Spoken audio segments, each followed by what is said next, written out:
The complete blood count, or CBC, is a snapshot of what is going on inside the body and is used as a basis for identifying several bodily issues. Unfortunately, I took for granted that when I said CBC, that you knew what was going on. So for those where it seemed like I was talking a different language and were asking, what is a CBC? Come on in.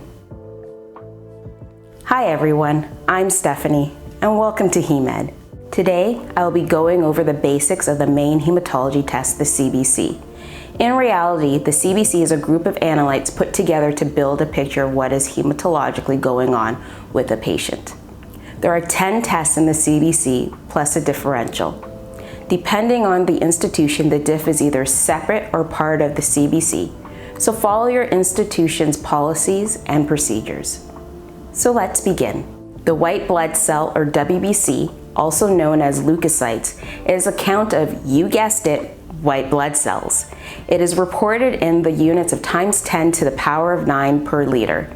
The reference range I will generally use for these videos will be 4.5 to 11, but every institution will have determined their own reference ranges for each analyte based on the population they service. Reference ranges, also called normal ranges, or reference intervals, are what the average person will usually fall into and help to give a better image, especially if something falls outside of it. Note, all reference ranges in this video are for the adult population. The red blood cell, or RBC, also known as erythrocytes, is a count of the red blood cells. It's science. We aren't an imaginative group. We tell it like it is because at 2 a.m. funny is too much work. It is reported in the units of times 10 to the power of 12 per liter. Usually the RBC reference range is split into male and female populations, but for ease I will use a combined range of 4.0 to 5.5, which I may regret when I have to go to extremes to show a change of values. The hemoglobin, usually written as HGB, primary function is to carry oxygen to the tissues and remove carbon dioxide. It can be reported in grams per liter or grams per deciliter. To convert, you are just moving the decimal place. So it will be 104 grams per liter or 10.4 grams per deciliter. Like the RBCs, the hemoglobin's reference range is usually split into male and female values, but I have combined them to 120 to 174 or 12.0 to 17.4. I will also state both units of measurement when I talk about them. The hematocrit, usually written as HCT, is the volume of RBCs that occupy a given volume of whole blood. It can also be called the packed cell volume, or PCV. It is reported as liter per liter or as a percentage. Like with the RBCs and the hemoglobin, the hematocrit is usually split into male and female reference ranges, but I will be using combined range of 0.36 to 0.52 or 36 to 52. The mean cell volume, or MCV, is the average volume of the red blood cell, or in layperson's terms, the size of the red cell. It is reported in femtoliters and is calculated by dividing the hematocrit by the RBC count. The reference range is 80 to 100. The mean cell hemoglobin, or MCH, is the average weight of the RBC and is reported in picograms. It is calculated by dividing the hemoglobin by the RBC count.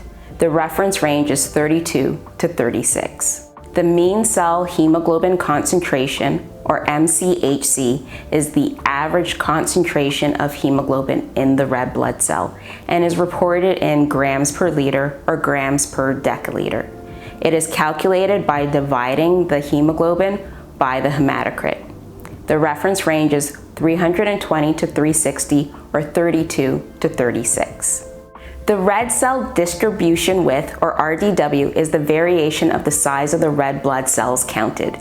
It is reported in percent and has a reference range of 12.0 to 14.6. The platelet, or thrombocytes, usually written as PLT, is the count of the platelets. It is reported in units of times 10 to the power of 9 per liter and has a reference range of 150 to 400. The mean platelet volume, or MPV, is the average size of the platelet.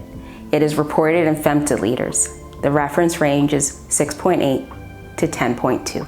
The differential can either be performed through automation or manually.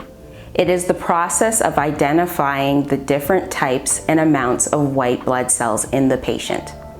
Each cell counted is usually reported in the units of times 10 to the power of 9 per liter, but sometimes the percentage is also reported. There are other analytes that can be included in the CBC, but the ones I have given in this video are the essential ones. If I need those extra tests to analyze a case, they will be described at that time. This video was a bit longer than I thought it would be, but sometimes what seems simple is the most complicated thing to explain. I hope this helps clear up the fundamentals of the CBC, but if you need a deeper dive, check out the references in the description box. If you have any questions, comment below. Don't forget to subscribe for future videos. Thank you for watching. Until next time.